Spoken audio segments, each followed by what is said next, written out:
Hello साथियों, मैं अमरदीप का ध्यान। नमस्ते, प्रणाम, सलाम वालेकुम, सत श्री अकाल, जय मसीह की, राम राम जी, जय माता की, जय हिंद, जय भारत। साथियों, आपका स्वागत है डिसेंट फैमिली में।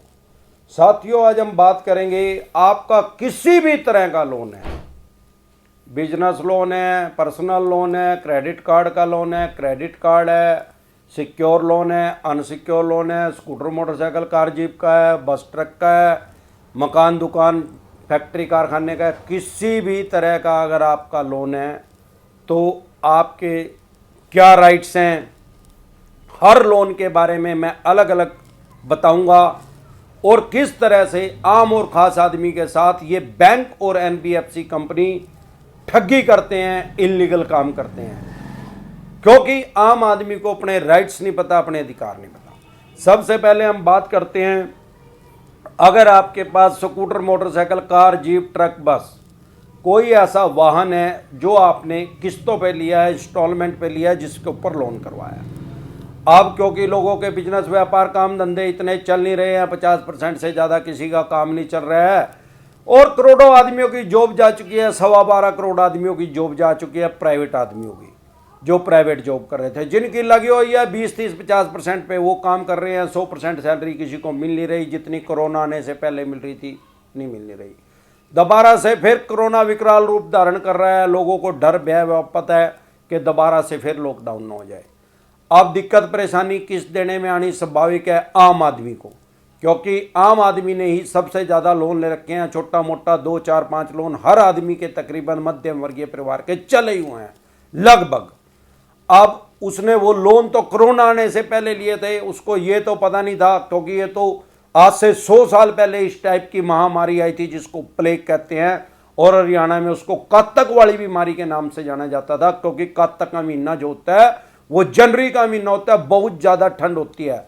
हमारे दादाजी ने हमें बताया, जब वो बीमारी आई थी प्लेग की, तो एक आदमी को संस्कार करके आते थे छड़ों में जाके उसका, और 4 आदमी मोहल्ले में और मरे पाते थे, उनकी और डेथ हो पाती थी। 4 को जाते थे तो 16 और हो जाते थे। इस तरह से वो महामारी में बहुत ज़्यादा करोड़ों आदमी की डेथ हो गई थी।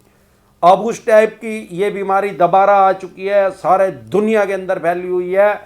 अब लोगों को इसकी वजह से ये तो पता नहीं था, उन्होंने लोन तो अपने उस बजट के हिसाब से करवा रखे थे, उनको ये तो पता नहीं था कि यहाँ से इतनी कम हो जाएगी, तो करोड़ों आदमियों की किस्तें आज डिफॉल्ट की श्रेणी में चली गई। अब अगर आपका scooter motorcycle car jeep truck बस का लोन है तो आपके राइट्स क्या हैं?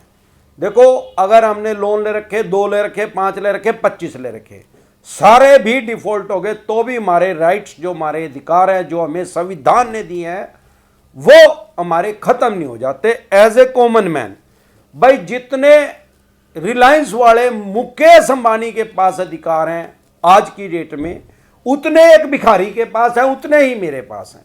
वो हालांकि देश का सबसे अमीर आदमी है, लेकिन उसके पास सबसे ज्यादा अधिकार नहीं है।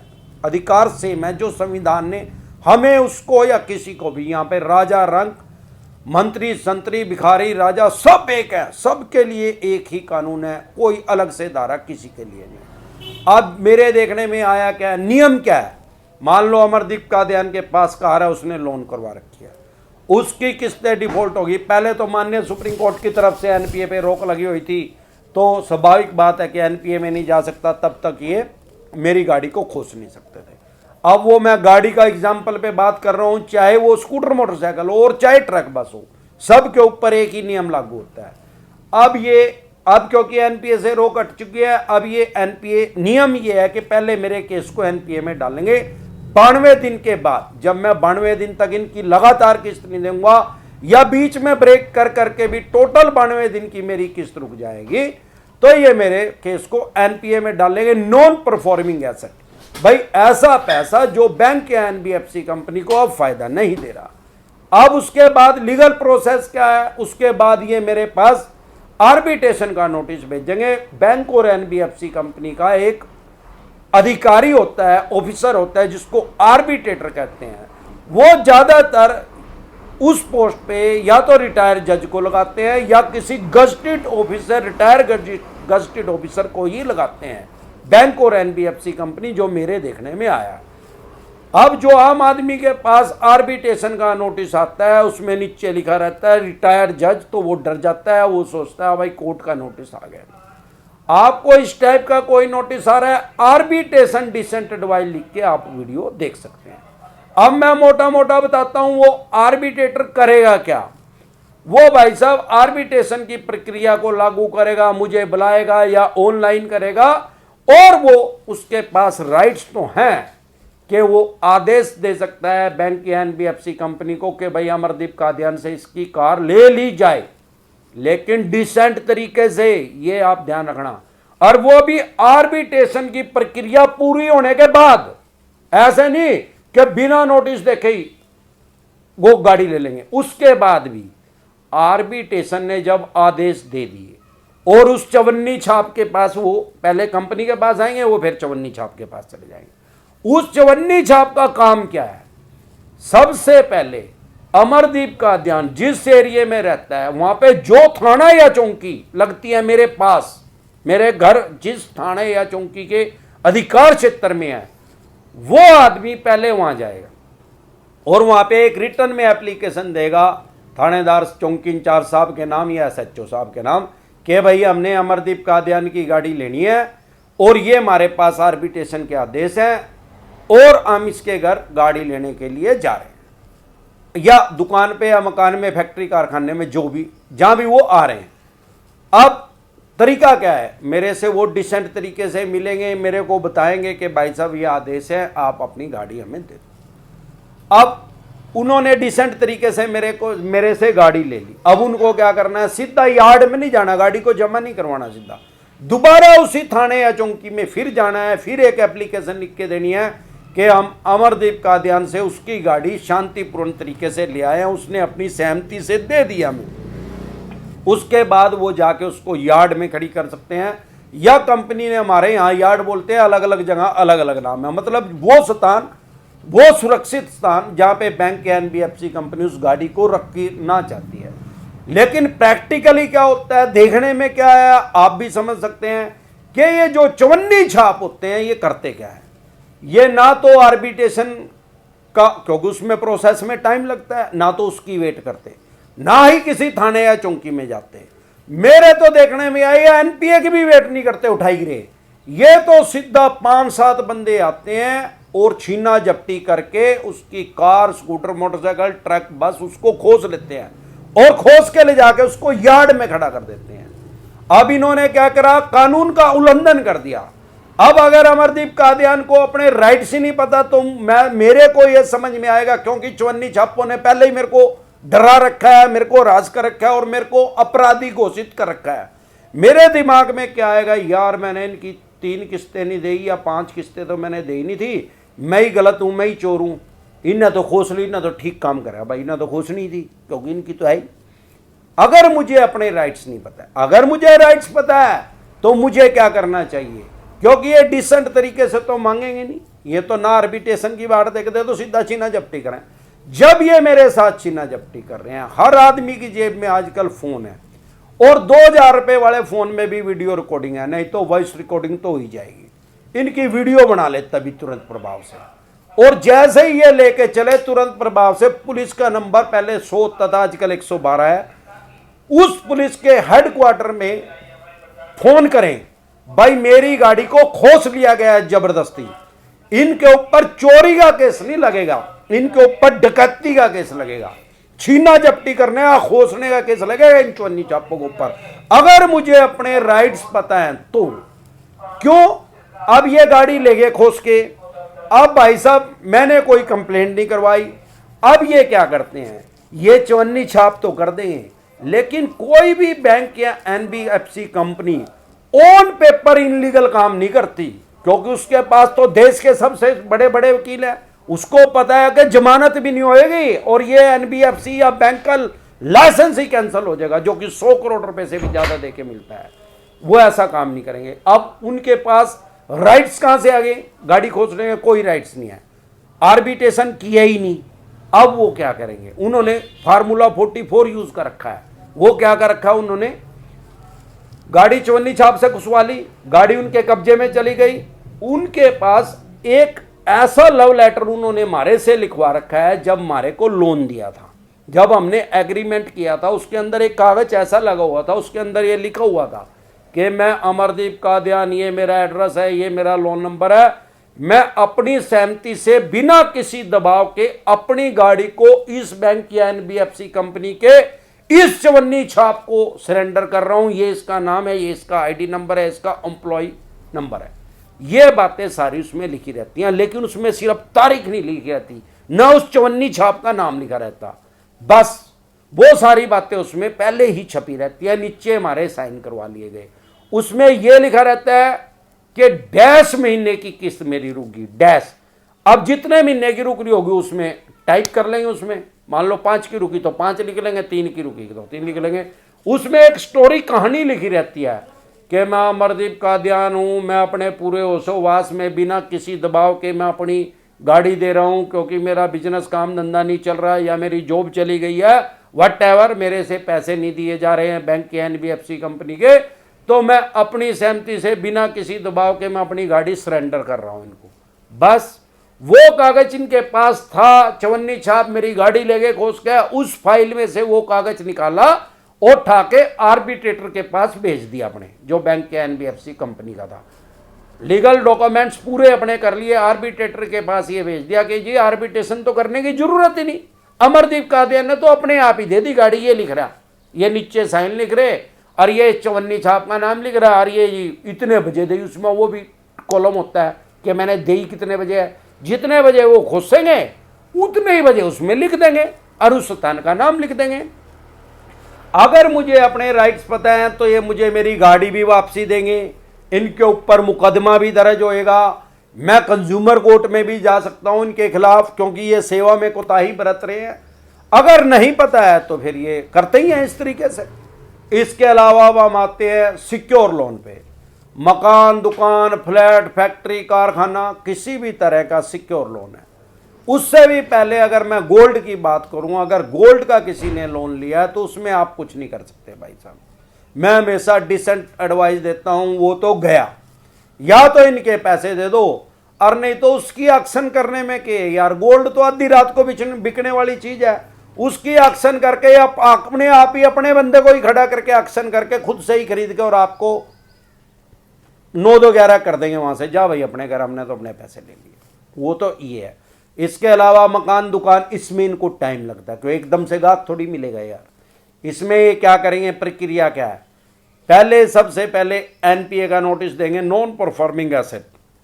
मुझे भाई आप पैसे नहीं दे रहे हैं, आपका ये मकान है, दुकान है, फ्लैट है, फैक्ट्री है, कारखाना है, आप बैंक के एनबीएफसी कंपनी के इतने पैसे दे, इतनी प्लंटी, इतना ब्याज, ये सारा पैसा इस तारीख तक दे, नहीं तो हम इसकी एक्शन करेंगे, बोली करेंगे, इसको नीलाम करेंगे। अब मेरे पास पैसे नहीं है तो मैंने नहीं दिए, अब ये क्या करेंगे, अब ये मेरे घर के बाहर मकान, दुकान, फैक्ट्री कर रहे हैं, जिस चीज का मैंने लोन लिया उसके बाहर एक नोटिस लगा देंगे, उसमें 2 महीने का टाइम देंगे मुझे। भाई 2 महीने का टाइम दिया जा रहा है, अमरदीप कादियान इतने पैसे हैं, इन 2 महीने में दे दो, आपको 2 महीने का टाइम दिया जा रहा है, नहीं तो हम इसको फिर वही डराने के लिए वही शब्द एक्शन करेंगे, बोली करेंगे, फलाना करेंगे, टिकटा करेंगे, 10 बातें और लिख चल भाई। अब मेरे पास नहीं पैसे, फिर भी नहीं दिए मैंने, वो 2 महीने भी चले गए, फिर एक नोटिस और लगाएंगे, उसको बोलते हैं फुल एंड फाइनल नोटिस। लगा दिया भाई, उसमें क्या लिख रहा है, भैया आपके मकान की कीमत है 1 करोड़ रुपए, मैंने देने हैं 75 लाख रुपए, ये 75 लाख ही उसकी कीमत रख देंगे, हमने इसका रिजर्व प्राइस रख दिया है 75 लाख रुपए। अब हम इसको 75 लाख रुपए में 1 महीने बाद की तारीख लिख देंगे, आज है 4 अप्रैल 2021, 4 मई 2021 को हम इसकी सेल कर देंगे, एक्शन कर देंगे, ऑनलाइन कर देंगे, चाहे ऑफलाइन कर दें, ये हमारे राइट्स हैं, बैंक मेरे को लिख के देगा, भाई साहब हमारे पैसे 1 महीने का और लास्ट टाइम है, दे दो, नहीं तो हम इसको कर देंगे। और ये भी सच्चाई है कि उसके बाद इनके पास राइट्स होते हैं, अधिकार होते हैं उसको बेचने के। लेकिन देखने में क्या होता है, प्रैक्टिकली क्या है, बहुत सी एनबीएफसी कंपनियां तो इन चवन्नी छापों को बेच के एनपीए होने से पहले ही कब्जा ले रहे हैं, बाद में एनपीए करेंगे, बाद में आपके पास नोटिस उसके घर के बाहर लगा देंगे। अरे घर के बाहर ही तो नोटिस लगाना है भाई साहब, घर के अंदर थोड़ी लगाना है, ताला अपना लगा के उसके ऊपर कब्जा लेके बाहर एनपीए का नोटिस लगा के और बाद में सारे नोटिस लगा देंगे। मतलब ऑन पेपर ये कभी गलत नहीं करते। अब अगर आपको आपके राइट्स पता है और आपका मकान एनपीए में नहीं गया फ्लैट, या आपके नोटिस ही नहीं लगाया और उसको छीना जब्ती कर रहे हैं, तो इनका पर्चा दर्ज करवा दो यार। ये तो बदमाश है, ये तो बदमाशों को पड़ा हुआ है। और ये बदमाश भी नहीं है चवन्नी छापिए उठाई रहे हैं यार। ये बदमाश हो तो बदमाशी नहीं कर लेंगे यार, दाऊद इब्राहिम बन जाए यार, जो तना बदमाशी करनी दो। सारे बड़े एक तक बदमाश पड़े दुनिया के अंदर, उनका वो उनकी रीस कर ले जाकर। ये 8-10 हजार रुपए मैं क्यों कर रहा भाई, इनको आम आदमियों को क्यों परेशान कर रहा है। ये तो भाई साहब जो शरीफ आदमी है उसके लिए ये बदमाश है। अगर या जिसको अपने राइट्स नहीं पता उसके लिए बदमाश है। अगर एक बार आपको अपने राइट्स पता लग गया कुछ भी नहीं कर सकते। अब इससे बचने का तरीका क्या है भाई साहब, इन्होंने कई बार, सबसे पहले कमीन की क्या है, जब अमरदीप कादियान इनके लोन के पैसे नहीं देगा, डिफॉल्ट करेगा, पहले तो 1 ही महीना होएगा, पहले महीने तो 6 महीने तो होने दिन रहे यार। पहले दिन तो पहला बच्चा नर्सरी में ही जाओगा, पहले दिन पीएचडी थोड़ी कर लेगा। पहले तो उसको एक कच्ची पेंसिल ही देंगे, कांटे मकोड़े ही मारने उन्हें, वो पेंसिल पकड़ने की प्रैक्टिस करवाएंगे उसकी। तो पहले दिन तो, पहले महीने में तो एक ही किस्त डिफॉल्ट होएगी। ये उस 1 महीने में 5-6 बार ईसीएस लगाएंगे। इनके पास कोई राइट्स नहीं है, कोई अधिकार नहीं है मेरे अकाउंट में 6 बार हिट करने के ईसीएस को। ठीक है, इन्होंने मेरे साथ एग्रीमेंट कर रखा, चाहे इन्होंने उस एग्रीमेंट में 25 बार लिख रखा हो, चाहे, ऐसा इनके पास कोई अधिकार नहीं है। क्योंकि एग्रीमेंट भी करेंगे कानून के दायरे के अंदर रह के एग्रीमेंट करना पड़ेगा। ऐसा नहीं कर सकते कि मुझे मकान के जरूरत है और मैं लोन लेने के लिए चला गया, ये कहता है भाई साहब पैसे नहीं दिए तो आपकी टांग काट देंगे हम। अगर उन्होंने ये लिख दिया और मैंने उस पर साइन कर दिया तो क्या वो एग्रीमेंट वैलिड है यार। इन्होंने लोगों को फुद्दू बनाने का ठेका ले रखा है। आपके साथ भी ऐसा ही करेंगे, लगभग सबके साथ ही ऐसा करते हैं। आप अपने लोन की स्टेटमेंट निकलवाएं या अपने बैंक के अकाउंट की स्टेटमेंट निकलवाएं, उसमें देखें 1 महीने में कितनी बार इन्होंने ईसीएस लगाया। आपके पास पैसे नहीं है, पहले भी नहीं जाकर कंज्यूमर कोर्ट में केस कर दो, फिर देखना नहीं याद आ जाएगी, नहीं ना पता लग जाएगा। फिर ना आपका एनपीए में करेंगे, ना उसकी एक्शन करेंगे, ना बोली करेंगे, ना नहीं याद आ जाएगी, भूल जाएंगे। जुर्माना और देना पड़ेगा, पेनल्टी और लगेगी इनके ऊपर कोर्ट से, और उसमें कंपनसेशन मुआवजे के लिए भी दावा कर दें। इस तरह से आपका बचाव। अब बहुत से आदमी कहते हैं सर मैं कंज्यूमर कोर्ट में जाके कंप्लेंट कर दूं। आम आदमी को कानून का नहीं पता भाई साहब, कंज्यूमर कोर्ट में केस होता है। कंप्लेंट अगर आपने किसी की करनी है तो आप स्थानीय एसपी साहब के पास जाके उसकी कंप्लेंट करें। कोई इलीगल काम कर रहा है आपके साथ, चवन्नी छाप है या जो भी वटेवर, वहां पे जाके आप केस कर सकते हैं एज ए कंप्लेंट। ऐसा नहीं होता कि आप उनके पास जाके कंप्लेंट कर दे जी तो मेरा मारा है तो मेरा पड़ा, वो कंज्यूमर कोर्ट का काम नहीं है। तो आप वहां पे जाके केस कर सकते हैं। आपको कंप्लेंट करनी है तो आप एसपी साहब के पास जाइए, पुलिस का काम है। इसके अलावा बहुत से आदमी कहते हैं जी मैं तो आरटीआई लगाऊं। अरे आरटीआई लगाने का अधिकार है, राइट टू इंफॉर्मेशन, यह कानून 2005 में बना है। हमें अधिकार है इंफॉर्मेशन लेने का किसी भी सरकारी डिपार्टमेंट से। कुछ डिपार्टमेंट ऐसे हैं जो देश की सुरक्षा से जुड़े हुए हैं, वहां पे हम आरटीआई नहीं लगा सकते। लेकिन लोग गलती क्या कर रहे हैं, लगा तो रहे हैं वो आरटीआई। भाई आरटीआई में हम किसी के ऊपर आरोप नहीं लगा सकते। अगर आप मुझे आरटीआई लगानी है किसी डिपार्टमेंट में, मैं उनसे पूछ सकता हूं भाई मैंने इस आदमी की कंप्लेंट दी थी, आपने इसके ऊपर क्या कार्रवाई करी, आपने इसके क्या बयान लिए, इसने क्या बयान दिए, क्या लिखित दस्तावेज दिए, वो सभी, और आपने क्या डिसीजन दिया, उन सभी की मुझे सत्यापित कॉपी मुझे मुहैया करवाई जाए। ये तरीका है आरटीआई लगाने का।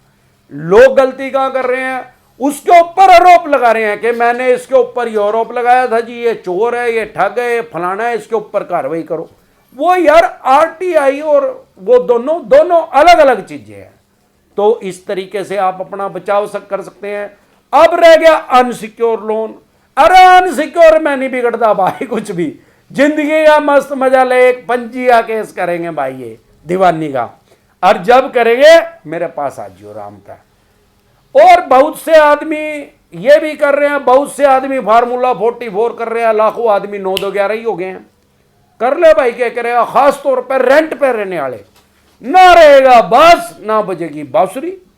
अब वो 2 साल हो गए हैं, साफ हो गए हैं, उन्होंने अपना मोबाइल नंबर भी बदल लिया है। मेरे से कमेंट करके पूछ रहे हैं सर कभी मेरे ऊपर केस नहीं हो जाए। अरे क्या क्या केस होएगा यार, 99% चांस है कि ये केस ही नहीं करेंगे, क्योंकि इन्होंने आपको 50 लाख रुपए का तो पर्सनल लोन नहीं दे रखा है यार, 1-2 लाख 4 लाख का दे रखा होगा, उसमें क्या करेंगे भाई साहब। एक तो आप पहले ही फरार हो गए, पा नहीं रहे हो, मोबाइल नंबर आपने बदल लिया, चवन्नी छाप इन्होंने आपके पीछे लगाए होंगे, वो चवन्नी छाप ही इनको जाके रिटर्न में बताते हैं कि ये आदमी साफ हो चुका है, ये मिल नहीं रहा। तो ये क्यों पागलपन करेंगे, क्यों केस करेंगे उसके ऊपर? केस करने में इनके पैसे लगते हैं भाई साहब, केस फ्री में नहीं होता। आप केस लड़ेंगे आपके पैसे लगेंगे, ये केस करेंगे तो सरकार इनका केस थोड़ी लड़ेगी, इनको अपना केस खुद से लड़ना पड़ेगा। दीवानी का मुकदमा है ये कोई फौजदारी का क्रिमिनल मुकदमा थोड़ी करेंगे आपके ऊपर। तो आप गलफत की स्थिति में ना रहें। जो झोला छाप यूट्यूबर लोगों को बका रहे हैं, भरमा रहे हैं कि सुपर चैट कर ले या मेंबर बन जाए, हम आपको सलाह दे देंगे। अरे भाई साहब, यूट्यूब पे जला आ चुका है, हर चीज की एडवाइस डिसेंट तरीके से और टोटल फ्री में मिल रही है। जो आदमी हमारे साथ जुड़ गया वो हमारे साथ ही जुड़ा रहेगा, इस बात की गारंटी है, क्योंकि हर आदमी में अपनी समझ है। पहले वो क्या था, पहले तो अमरदीप कादियान था ही नहीं, तो इन झोला छाप यूट्यूबरों की चल रही थी, इनको पूरी समझ नहीं है और मिसगाइड भी कर रहे हैं जानबूझ के। क्यों भाई, मैं इससे और पैसे खसोट लूं और ज्यादा महीने तक मेरा मेंबर बना रहे। तो इसी तरह की या किसी भी तरह की कोई भी दिक्कत परेशानी आपके किसी भी यार प्यारे रिश्तेदार को आए तो वो कमेंट कर सकते हैं। आपको कोई दिक्कत परेशानी है, आपको कोई डिसेंट एडवाइस चाहिए तो आप कमेंट कर सकते हैं। इसके अलावा मैंने एक चैनल और बना दिया है डिसेंट व्लॉग के नाम से, उसको देखें और लाइफ का मस्त मजा लें। नमस्कार।